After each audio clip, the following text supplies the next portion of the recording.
Hi everyone, I'm Rincey and this is Rincey Reads. Today I'm going to do a Friday Reads, which will be a very depressing Friday Reads, but I will get to that in a minute. First, I wanted to say that I am very close to hitting 25,000 subscribers on my channel, which is crazy and exciting. And I thought I would do a Q&A to celebrate, I suppose. My subscriber list grows extremely slowly, which is fine. That's not me complaining or anything like that, but I imagine that I'll gain or I'll cross the threshold by the end of the month. So I thought I would, since I was doing a Friday Reads, I would just mention it now so that way anyone who wants to can submit questions. So just leave a comment down below with a question you want me to answer in the Q&A. It can be about whatever you want it to be. It doesn't have to be just books and reading related. And that'll just go up at whatever point that I cross the 25,000 subscriber mark. I figured I would do this because usually I do a Q&A in December for Vlogmas, but I didn't do Vlogmas this past December.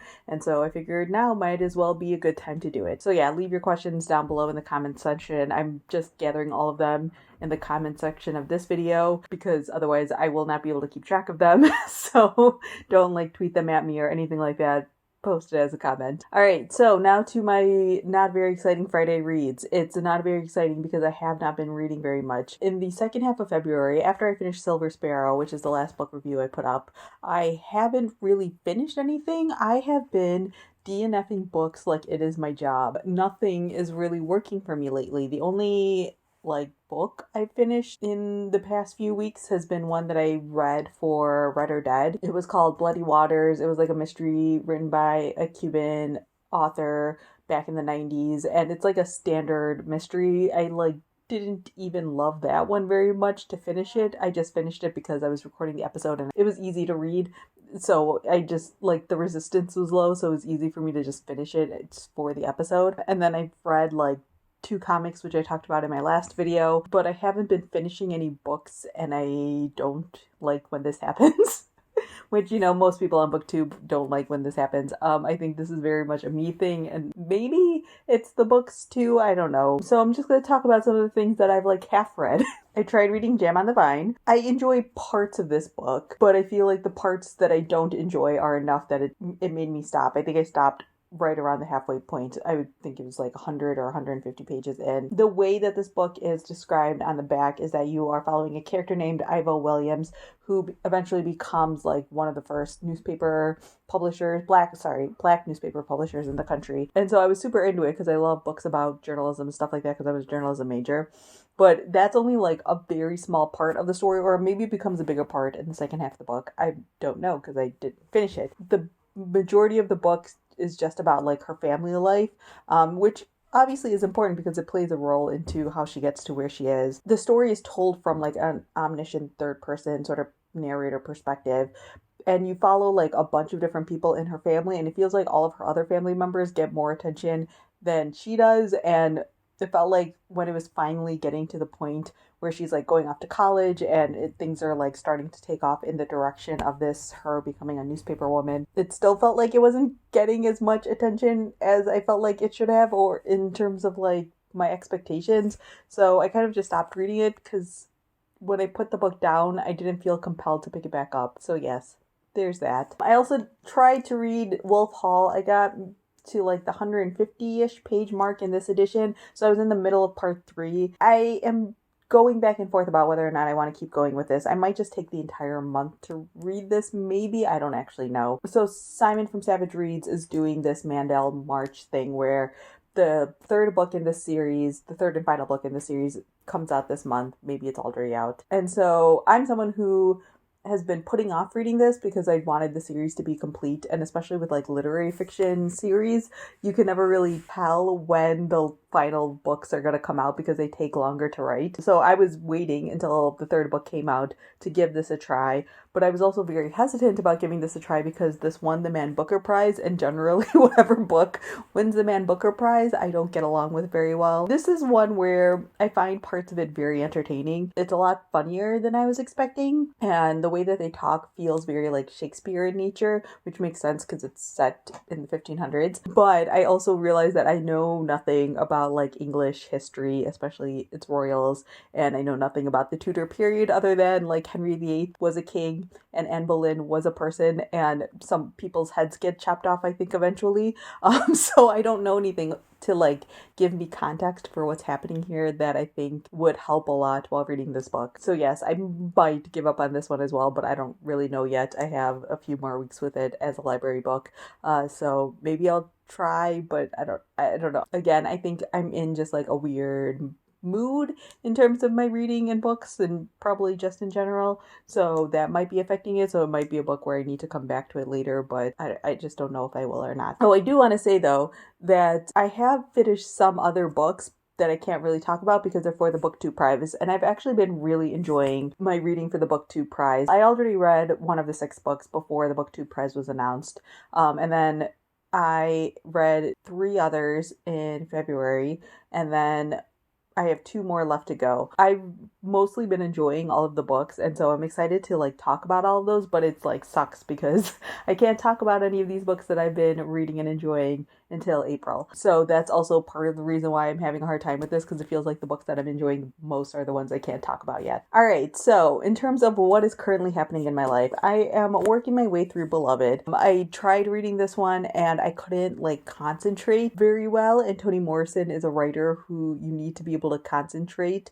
to read her books because otherwise they just don't make sense. She like writes in this really like beautiful but complicated way. She's very opaque with her writing. You have to work with her books, which is not a bad thing, but when you're in the headspace that I'm in, it doesn't really work very well. But I was like wanted to read this, so I decided to get the audiobook of it, and so I'm almost done with the audiobook. I think I have like a third of the book left. Another thing with Toni Morrison's books is there's sort of like a hump you have to go through with her books to get into like the rhythm and the way that she writes.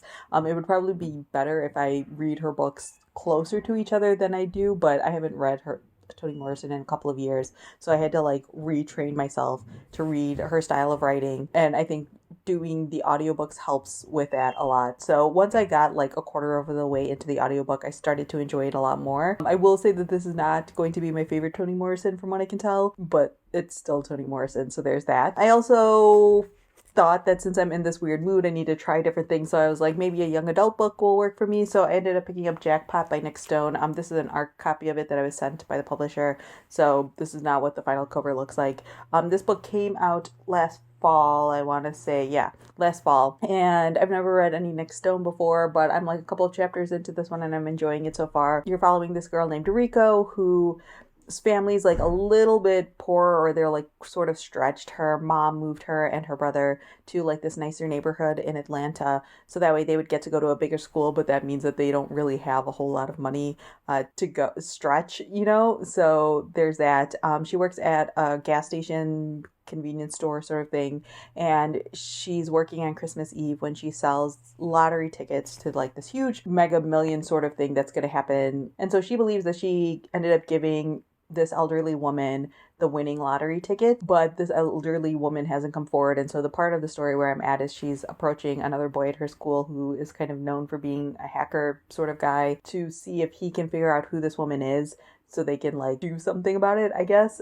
Because the other thing is that this elderly woman like bought 2 tickets and gave one of them to Rico, so she got the not winning ticket, but you know, I don't know if she plans on like stealing it or going in on it with this elderly woman. We'll see what happens, but I'm enjoying it so far. So I think I just needed something a little bit lighter for my head to be able to digest at the moment, just because sometimes your brain's just a little too stressed out to be able to handle anything too deep and complicated. So yes, that's where I'm at. Young adult contemporary seems to be working for me. I'm also listening to Sadie by Courtney Summers. This I'm listening to as an audiobook because it's available through Hoopla, and I haven't been doing any mystery reading lately, like, or any reading in general, but I feel like I haven't really been reading mysteries unless it's specifically prescribed for the podcast, and so I would like to have something else to talk about on the podcast besides the one book that I read for the episode. So I started listening to Sadie. It's not bad, but I don't know if I love it as an audiobook. So Sadie is a full cast audiobook. A lot of people said that this would be really good on audio, or this is really good on audio, because